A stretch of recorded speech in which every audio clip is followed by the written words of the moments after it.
Although it was a great day, it did not go off without a hitch. My flight was delayed getting home. It is 1:35 in the morning. I have to get up in the morning and drive at the Meadows and then come back to drive at Northfield Park. So I didn't really have a whole lot of time to do a video for you guys about today, and today was a big day. One of our biggest in quite a while. And probably should do a video. So I literally just pulled up to the house from the airport in Canton, and I decided, you know what, I'm going to do a video right now because tomorrow's busy enough. I think we have like 10 or 11 horses in, so I wanted to get right to it. Now, the day started off with the qualifiers. We had two very, very, very big qualifiers today. Now, I had a couple of people email me and say, Anthony, why didn't Amor Diener and Hopes Reprise qualify? That's because they're in to go on Friday. I don't think I can drive them either. I think Hunter Myers and Brady Brown are going to drive them. What's the point of qualifying when we can race the horses on Friday? So they're in to go Friday at the Meadows. Now, two horses that were not scratched that I was watching very, very closely yesterday morning, because it's 1:30 the next day, was Arches Rainbow, Mischievous Rose. Now, for those of you that follow us closely or owners in those horses, two very, very highly touted fillies. Now, Grace raced in the gold. We'll get to her. But as the horses were training down, the two standouts the whole year training down on the Ontario side, we got hopes, still have lots of hope for Rosie's Masterpiece, but she's at least a few weeks behind where these other horses we hoped they were. Mischievous Rose had qualified well, but then had a lot of mucus in her airway, as did Arches Rainbow, to the point where Arches Rainbow was actually turned out for a week, just to let her dry up and relax. So we know there was some allergy issues there, 100% for sure. How are we going to combat them? Were we going to turn them out? Because we were 100% prepared to do that. But today was a big qualifier. Qualify them today, scope them after.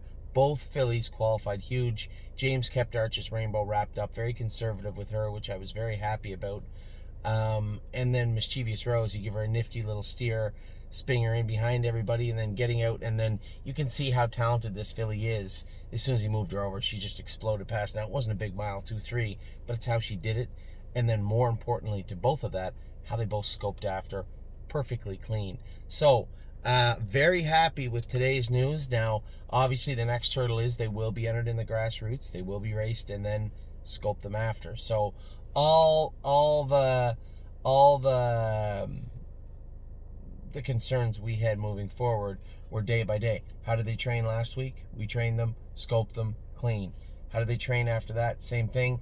Qualifiers today, and so on and so forth. So hopefully heading into their next races, which are both grassroots next week, they are 100%. So great news. Johnny's done a real good job with them, getting them cleaned up, keeping them cleaned up, and preparing them for what is coming next week. So great job by that crew. Very good news out of the camp of Arches Rainbow and Mischievous Rose. Now, speaking of horses that were sick, Better Be Sawyer tonight. Obviously, we saw that something wasn't right with this filly. Travis called me after, said she was really weak finishing up. It was pretty obvious what was going on, but we had to scope her to clarify exactly what went on, full of mucus. Now, this is a filly that finished up strong in her debut, right in the heart of allergy season. So I wouldn't go as far as to say this was an allergy-related incident. It may actually just be a little bit of sickness. There was some blood in there also, so they're going to have to put her on some sort of antibiotic and clean her up. Probably not going to see Better Be Sawyer for a couple of weeks, I would imagine. But other than that, no harm, no foul. And on a horse we were also watching because we really didn't know what to think, Twinkle in Her Eye. Was she good enough? Didn't really show a ton in the qualifiers. Even her own clients that owned her were wavering. I saw shares changing hands last week and people sending me messages. What's up with Twinkle? Is this filly any good? What do you think? You got to let the horses do their work sometimes. And although the qualifier at or the race at Hanover wasn't awesome, put into perspective what took place. She literally was going up behind the gate with aged horses, and the heavens opened up, and it poured rain for the next 10 minutes. So this filly was one, and Travis, he was off the gate a little bit. He was trying to protect her. He's also getting poured on. I just don't think it was a good start for either of them. Today, I had just sent Travis a little message that, hey, make sure that mare's in the race tonight and keep her on a helmet. He said she finished up very, very strong and raced great. So that is great. A lot of questions answered there with that filly. Jazzy Judy, I had one of our clients, Raymond, say she raced terrible and got driven terrible. Well, hold the phone here. Just hold on a second. Jazzy Judy was in with aged horses. Was like 5 or 6 to 1 morning line. Yes, I was glad he didn't get stuck first over. And he kind of was looking for room around the last turn. But it was a good training mile for that filly. I don't know what more was thought she was going to do with any aged horses. I would love to see her go out and just plow through them. But off 2 weeks, going into an overnight race with aged horses, I'm glad that I believe Art Stafford Jr. was the driver. I'm glad that he raced her conservatively. Now, I will not be racing her conservatively on July 29th when I go to drive her in... I thought there was people outside our house.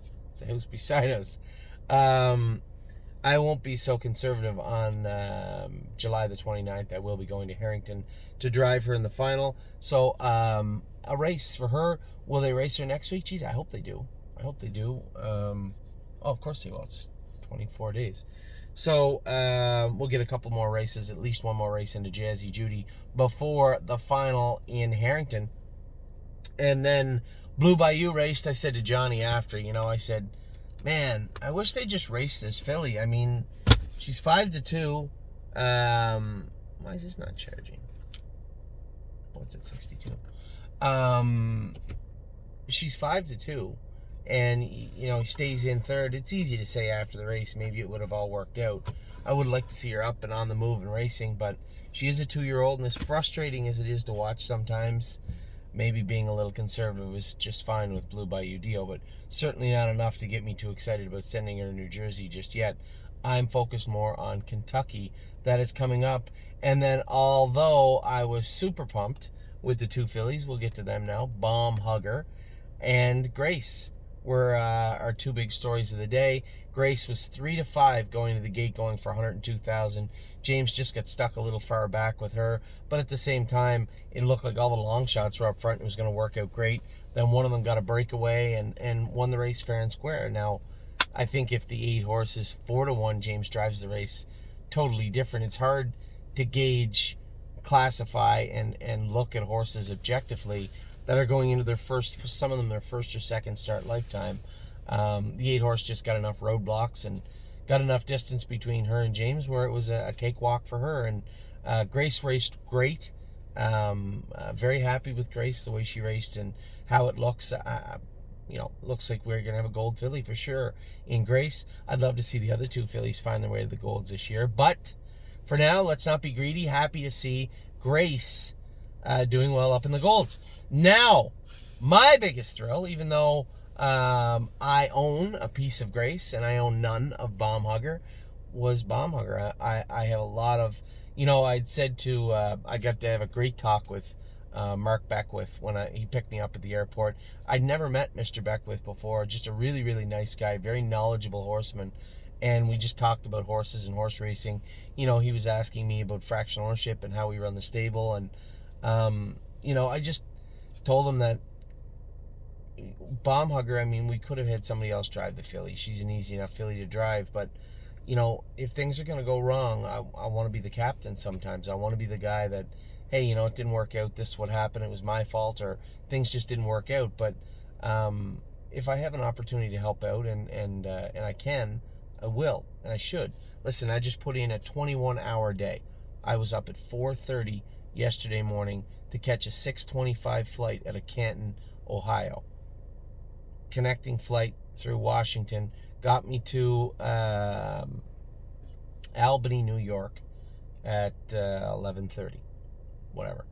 Went to the track, sat there all day, warmed the filly up, raced the filly, won, got a bite to eat with Mark, got back on a plane, and here I am at 1:30 the next day with a smile on my face, not tired at all, to be honest, because it was a good day's work. Now, as we said, we both take our jobs very seriously, and I want to see the stable succeed. I want to see our clients do well. And as I said a million times, if I can be a part of that on the track and helpful, then so be it. So I went to drive Bomb Hugger. I was really trying to be tempered.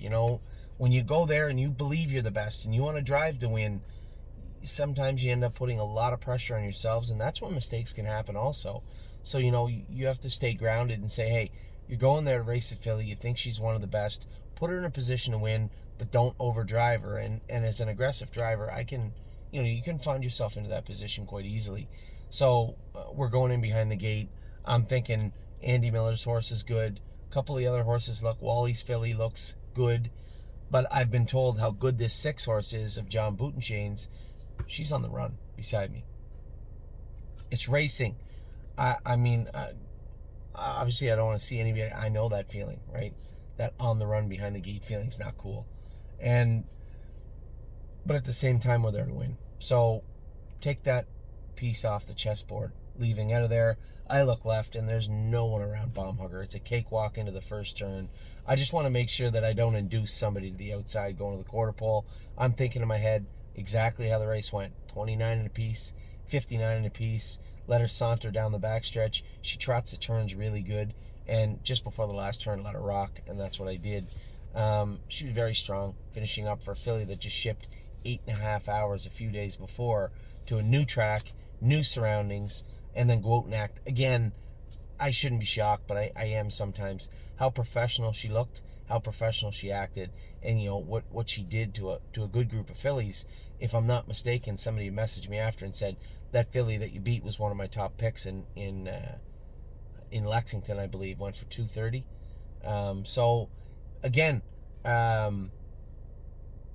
put a lot of pressure on myself, but today it came to fruition, and very happy with the way things turned out. Got a quick look at the draw this week coming up. We got a ton of horses racing tomorrow, Wednesday. My biggest thrill tomorrow. Now, obviously, I got high hopes for one, My Heart Handlebar Compass Rose DC. I'd like to atone for one, the shitty month that One My Heart had without hobbles on, but we'll talk about that another day. And two, the drive I gave Compass Rose DC last week. I think both those fillies are in positions where they can do very well. And then tomorrow night, we have a lot going on, but I got my eyes, even though I don't own any of Sweet on Pete, I got my eyes squarely on her. I want to see Eyes of 10 do good. Amy loves that filly. Obviously, this filly means a lot to us, and we're going to do whatever we can to get her moving forward. 1-2 Skip a Few just broke a track record. That was cool. So she's racing tomorrow night also. But of all the horses we're racing tomorrow, I think the one I got my eye on is Sweet on Pete, because I just think that she has the ability to jump forward right now. I like what I see from her. I like her work ethic, and I'm very interested to see how she's going to race tomorrow. Thursday, what do we got going on Thursday? Path of Totality. I'm going to go all the way to Scioto to drive her. Longest shot the board in a 6-horse field in race 1. Doesn't sound too enticing to get me down there, but at the same time, she got pinned in last week, and I think she's sitting on something special. So we'll see how she races Thursday. And then Friday, we got all the big guns out. Unfortunately, you heard today, Prairie Fire kicked the wall or did something. His left leg was filled up, inflamed, and irritated. And that's a bugger sometimes, right? Sometimes with these injuries that aren't injuries, look at My Jazz. We're just now getting to the point where My Jazz can go, and it's been 2 months plus. So I don't want to put a timeline on it. He did kick, bruise his leg. It could be a week. It could be more. I don't know, but we're going to find out. It's very frustrating when those things happen. But, put all that work in, all that time in, and then something just so stupid happens. And we don't really know what happened. He could have got cast. He could have kicked the wall. He could have kicked the gate. It could be a million things. This also is a horse that was running in bad his last start. Did that play a role also? So I don't know. But we'll get to the bottom of it. Prairie Fire's a tough little bugger, and he'll bounce back quick enough, I'm sure. So we did not enter him in the gold or in the Sire Stakes for obvious reasons. But who we did enter is Voyage of Ice and Fire. I got my inside draw. We're going to give them a little rattle this week. I guess the post gods giveth, and the post gods taketh away of Tom drew the 9-hole. Not much you can do about that. Purple Aura drew somewhere in the middle of the gate, so we want to make sure we have her good and ready to go. And then Slim Jimmy makes his 2021 debut. A lot of people talking and asking about this colt. I know I'm super pumped to race him on Friday. It's going to be a great weekend coming up, guys.